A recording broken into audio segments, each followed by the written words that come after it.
하나님의 말씀 마태복음 2장 1절에서 11절까지입니다. 오늘은 성탄절입니다. 성탄절은 공휴일입니다. 국제적인 공휴일입니다.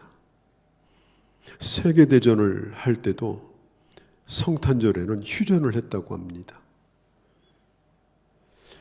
그러면 이 성탄절은 도대체 뭐 하는 날이냐?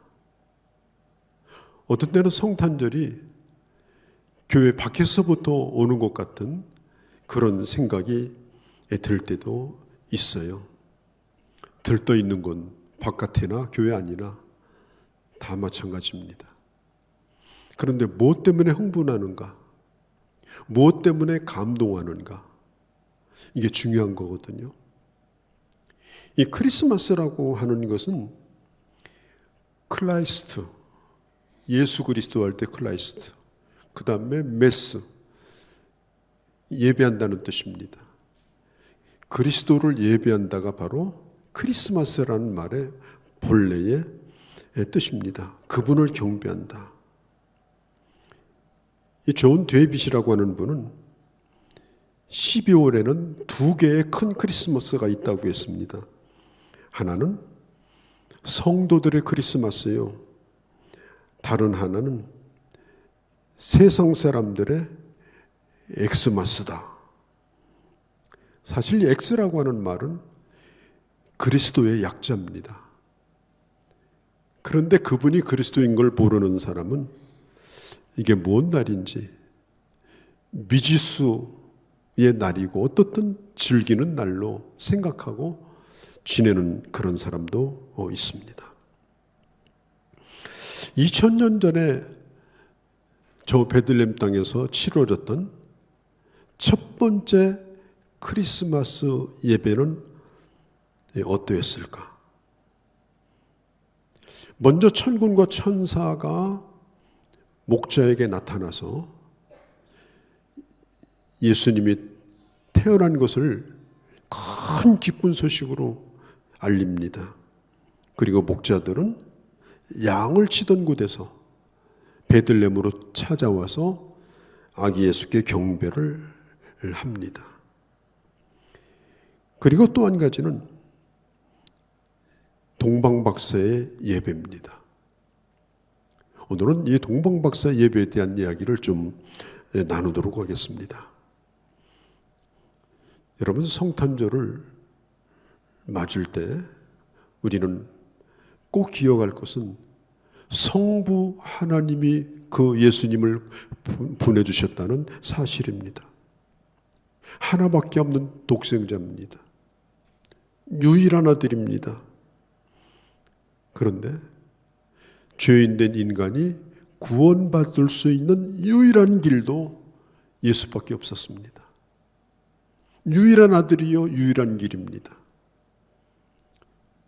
그래서 성부 하나님은 유일한 아들을 포기하고 유일한 구원자로 예수님을 이 땅에 보내주시기로 작정한, 하나님으로서는 가장 아픈 날이고 힘든 날이고 고통스러웠던 날이고, 그리고 그 아들을 포기하고 우리를 사랑하셨던 그 사건이 바로 예수 그리스도의 탄생입니다. 예수님은 이 세상의 훌륭한 성자가 아닙니다.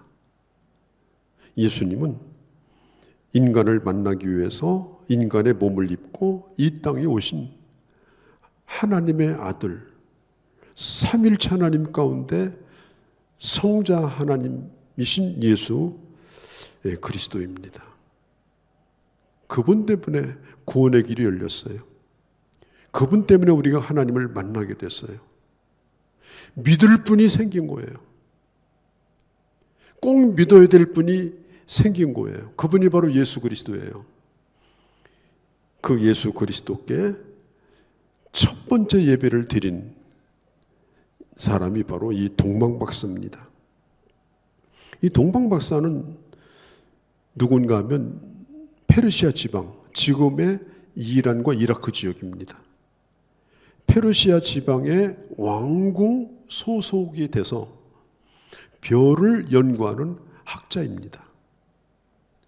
우리나라도 조선시대 때 왕궁 소속이 돼가지고 매일 별자리를 연구하고 기록했던 관리가 있었죠. 그래서 별의 움직임, 별의 색깔, 또 안 보이던 별이 나타난다든가 이런 것들을 자세히 기록을 하는데 이 박사가 바로 그런 사람들이에요. 그래서 나라의 대소사를 별의 움직임을 보면서 예측하는 사람들인데 이 사람들이 유대 땅에 오게 된 겁니다. 몇 명이 왔을까요? 3명이요. 3명이라고 생각이 됩니다. 그러나 4명일 수도 있습니다. 5명일 수도 있습니다. 일단은 가지고 온 선물이 3가지이기 때문에 한 사람씩 나와서 그 예물을 드렸을 것이라고 생각을 하기 때문에 3명인데 적어도 1명 이상이다 이렇게 볼 수가 있습니다. 이 사람들이 이제 별을 연구하는데 그때 당시 이 페르시아 쪽에는 바벨론 포로 때 잡혀왔던 유대인들이 그때 당시까지도 살고 있었습니다. 유대인들은 오랜 포로 생활을 하고 고국에 돌아가지 못하는 수백 년의 세월을 보내면서도 그들의 가슴 속에는 왕을 기다리는 간절한 바람이 있었습니다. 이 동방의 박사들도 유대인들로부터 그 왕에 대한 이야기를 분명히 들어서 알고 있습니다. 그런데 어느 날 새로운 별이 나타난 겁니다. 그런데 이 박사들이 어떤 생각을 하게 되는가 하면 이미 페르시아에는 왕이 있습니다. 그 나라에 새로운 왕이 나타날 거다. 이건 아닐 것이고 이게 도대체 뭘까? 그들이 생각해낸 끝에 그들이 결론을 내린 것이 뭐냐?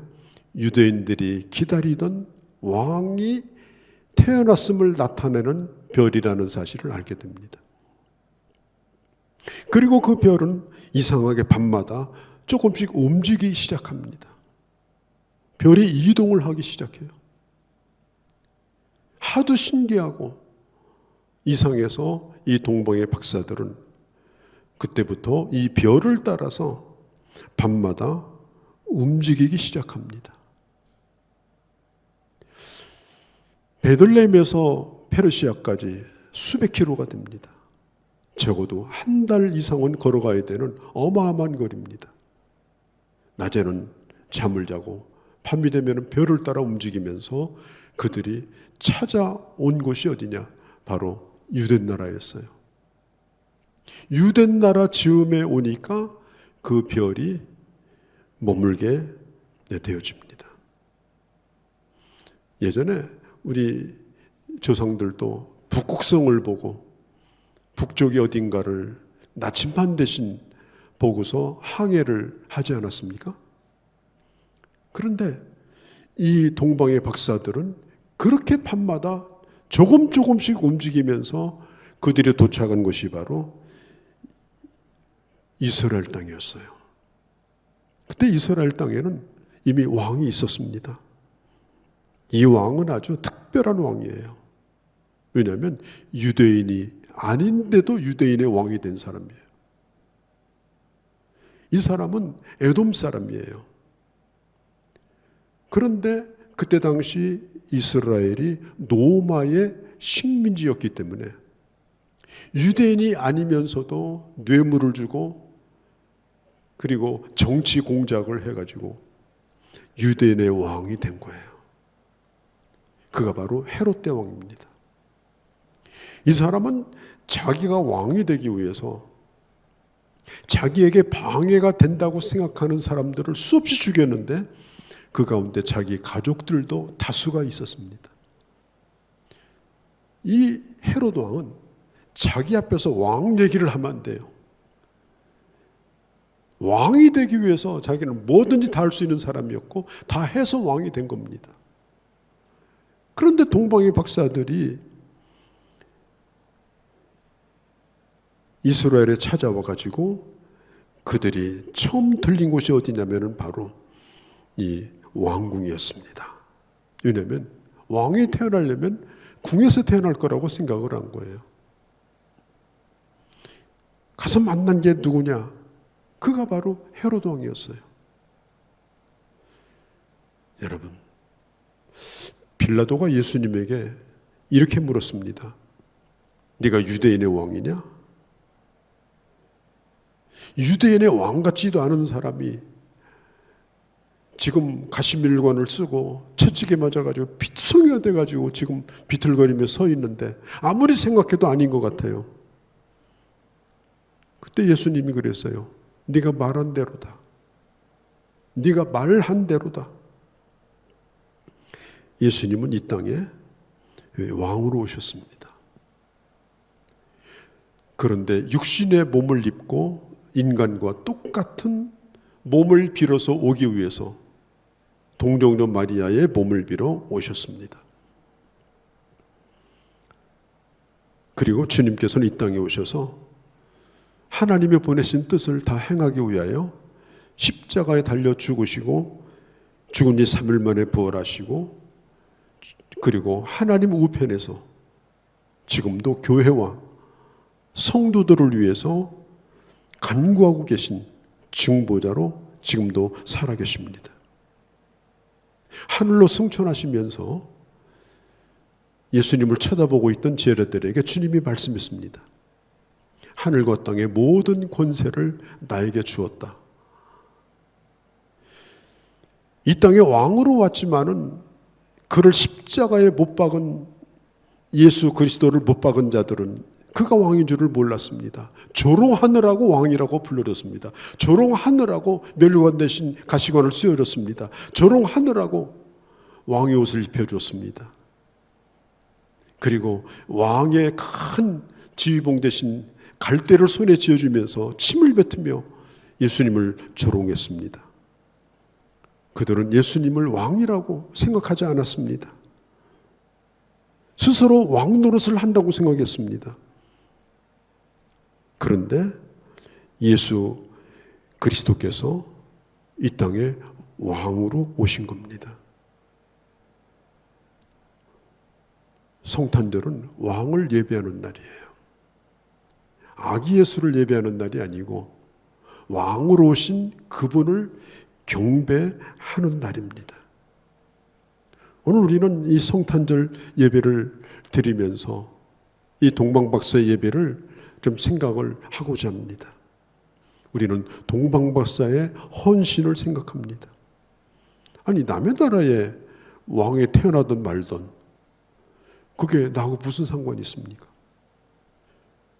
이 동방의 박사들은 유대인들이 믿는 여호와께서 자기들을 통해서 왕이 태어날 것을 계시하셨다고 생각하고 비록 이방인이었지만 그들은 사명감을 가지고 오랜 먼 길을 적어도 1500km가 된다고 해요. 그 먼 길을 걸어서 유대 땅까지 오게 되어집니다. 학자들의 말에 의하면 적어도 40일은 걸렸을 거라고 그래요. 여러분 40일 동안 먹고 자고 쓰고 돈이 얼마나 들었겠습니까? 얼마나 피곤하겠습니까? 아무도 없는 사막을 걸을 때 얼마나 많은 위험을 겪었겠습니까? 왕을 예배하는 것은 이런 헌신이 요구됩니다. 여러분 예배는 예배 자체가 헌신이 되어야 합니다. 예배 드리는 것 자체가 헌신입니다. 시간을 드리는 헌신, 내 진정성을 드리는 헌신, 내 신앙 고백을 드리는 헌신, 내 예물을 드리는 헌신. 우리가 예배를 우리 어떤 학생들은 뭐 시험 처리되면 예배 안 나와요. 당연하게 얘기해요. 저 시험 때문에 예배 못 나오는데요. 그러면 그 담당자도 그래 시험 잘 봐 할 말이 없는 거예요. 오랜만에 우리 가족들 휴가 가는데요. 예배 못 나와요. 오늘 직장에 갑자기 바쁜 일이 생겼어요. 그리고 시간이 날 때 와서 예배를 드려요. 그러니까 예배는 시간 날 때 드리는 거예요. 어떻게 왕이 그 예배를 받으시겠는가? 한번 생각해 보셔야 됩니다. 우리는 하나님 앞에 드리는 예배가 가치 있고 값이 나가는 헌신의 예배가 되도록 해야 하는 것입니다. 하나님께서 사람을 만드신 목적이 뭡니까? 예배를 위하여 만든 거예요. 이 땅에 살 동안도 하나님을 예배하고 우리가 하나님의 나라에 가서도 영원 무궁토록 어린 양 되신 예수 그리스도를 천군과 천사와 그리고 성도들과 함께 주님을 예배하기 위해서 하나님이 우리를 구원하신 겁니다. 우리는 이 성탄절을 맞으면서 이 동방박사의 예배를 보면서 우리 예배의 자세가 좀 달라져야 되리라고 생각합니다. 예배는 헌신입니다. 오늘 여기 보면은 예물을 드렸어요. 11절에 집에 들어가 아기와 그 모친 마리아와의 함께 있는 것을 보고 엎드려 아기께 경배하고. 누구에게 경배했어요? 보니까 어른이 계셔. 보니까 어머니가 계셔. 이 동방박사는 그들에게 경배하지 않았습니다. 그들을 다 해치고 그리고 누워있는 어린 아이께 경배를 했습니다. 경배해야 될 대상이 누군가를 분명히 알고 있었어요. 그리고 페르시아 지방에서 그 지역에서 가장 귀한 선물 3가지를 가지고 왔습니다. 이 고대 시대는요, 왕 앞에 나갈 때 존경과 사랑의 표시로 예물을 가지고 옵니다. 제가 북한에 갔을 때 묘양산에 간 적이 있는데 거기 가면 옛날에 김일성이 김정일이 에게 준 선물들이 전시관이 있습니다. 거기 보면 우리나라 대통령이 갖다 준 선물도 거기 다 있어요. 우리나라 현대차도 거기 한 대 있더라고요. 저 아프리카에서 온 선물들. 그러니까 쭉 봤어요.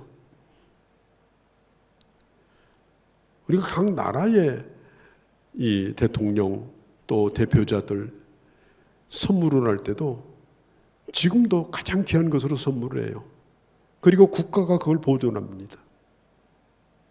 그러니까 우리나라도 그 강아지 몇 마리 준 거 그걸 어떻게 하지 못해가지고 왜? 국가의 이름으로 그 대표의 이름으로 준 거기 때문에 함부로 못하는 거예요. 지금 이 동방의 박사들은 먼 길을 가기 때문에 엄청난 선물을 나귀에다가 바리바리 싣고 올 수가 없었어요. 너무 먼 길이라서. 소량이지만 가장 귀한 선물이 뭔가를 그들이 생각해낸 것이 바로 이 3가지입니다. 황금과 유향과 모략입니다. 예나 지금이나 황금은 가장 귀한 겁니다. 요한 칼빈 선생은 이걸 해석하기를 이 황금은 곧 예수 그리스도의 왕되심을 의미합니다. 예수 그리스도의 왕되심. 그래서 옛날 왕들은 황금으로 된 옷을 입고 황금 모자를 쓰고 황금 마차를 타고 왕을 상징하는 거예요. 왕의 권위를. 황금을 드렸다라고 하는 것은 당신은 우리의 왕이라는 뜻이에요. 또 한 가지는 유향을 드렸습니다.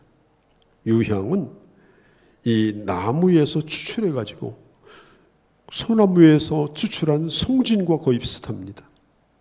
소량을 추출해가지고 귀한 손님이 올 때 거기다가 이렇게 불을 붙여가지고 냄새를 피우는 거예요. 유황이 아니고 유향입니다. 이건 아주 특별한 건데요. 너무 귀하기 때문에 이건 재산적 가치도 있는 그런 물건입니다. 그 유향을 덩어리를 이 박사들은 아기 예수께 드렸습니다. 요한 칼빈 선생은 이걸 이렇게 해석했습니다. 이것은 예수 그리스도의 제사장이심을 나타내는 거다. 우리의 죄값을 치르시고 피 흘려 죽으신 예수 그리스도의 제사장 되심을 고백하는 것이다. 세 번째로 몰약을 드렸습니다. 이 몰약이 뭐냐면은 방부제예요. 썩지 않게 하는 방부제. 그래서 요한 칼빈 선생뿐 아니라 일반적으로 이 몰약은 바로 예수 그리스도의 죽음과 부활을 뜻한다고 했습니다. 아리마대 요셉과 니고데모가 예수님의 시신을 장사 지낼 때도 몰약을 가져다가 그 시신에 발랐습니다.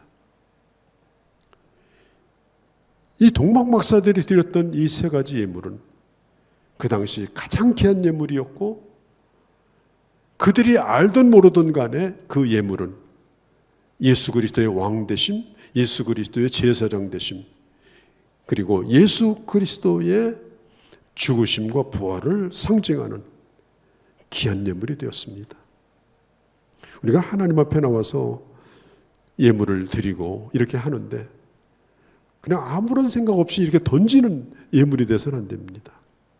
거기에 의미가 있고 거기에 나의 고백이 있고 주님의 그 영광과 권위에 걸맞는 내 모든 정성을 다한 내 마음과 내 시간과 물질을 드리는 그런 합당한 예배, 그분에게 합당한 예배. 그래서 예배를 워십이라고 그래요. 워십, 가치정신. 하나님의 이름에 합당하게 드려지는 것을 바로 워십이라고 합니다. 우리는 진정한 워십이 되도록 해야 되는 거예요. 그리고 이 동방박사들은 12절에 보면 이렇게 말합니다. 왕궁에 들리지 말고 본국으로 돌아가라. 처음에는 이 박사들이 뭔지 몰랐어요. 모르고 왕이라면 왕궁에서 태어나는 줄 알고 헤롯 왕을 만났다가 나중에 예수 그리스도를 죽일 수도 있는 그런 실수를 저질렀습니다.